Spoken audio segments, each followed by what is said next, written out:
Exactly who is doing the hacking and why? Well, what the report does is it details a massive cyber espionage campaign. As you said, it takes place over about 6 years.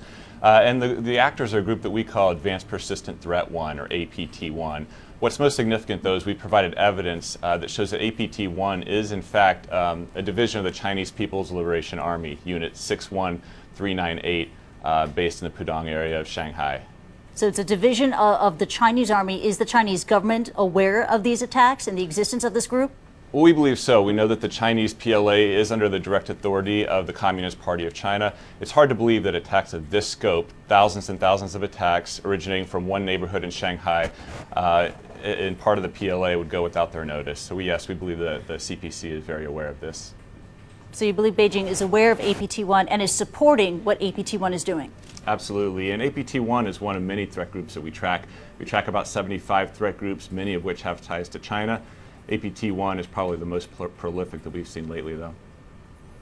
Okay, now China has responded to your report. It has denied the hacking, and it's also questioned the validity of your report, saying that the hacking attacks are transnational and anonymous.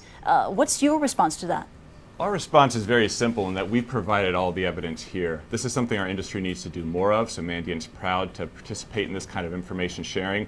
We're not issuing a one-page statement here, making some sort of baseless accusation. We're releasing 60 pages of evidence, over 3,000 technical indicators, everything from domain names to IP addresses to the actual encryption certificates that the attackers use. So we welcome the scrutiny. We'd invite other researchers to take a look at our evidence, and we think that they'll arrive to a conclusion similar to what we did, that these accusations are not at all baseless, that they're very well rooted in fact and very prudent, actually. Beijing also said that it is a victim of cyber attacks, with most of these attacks originating in the U.S. Have you discovered that to be true? What we know is that there are indeed cyber attacks that originate from every corner of the earth. The internet is global and crime is global. But that doesn't take away from the fact that we've got 6 years of evidence showing that a very particular type of cyber espionage originated from that one neighborhood in Shanghai and is indeed sponsored by the Chinese Communist Party. So we agree with them that cyber attacks are everywhere, but we need to keep on looking at the facts that we've laid out in this report. Okay, cyber attacks are from everywhere, so you're not trying through this report saying that this is asymmetric warfare, basically China attacking the U.S. It's happening on both sides.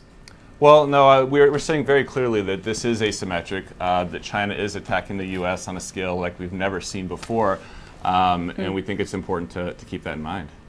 APT1, this unit, it stole hundreds of terabytes of data. You did not list the victims. Are you willing to share with us now who the victims are? No, not at all. We think the victims are indeed victims. They've done nothing wrong, and splashing their names on the front page of a newspaper doesn't help move the dialogue ahead. We've given a lot of information about the attacker's infrastructure, and we think that's sufficient to corroborate our claims.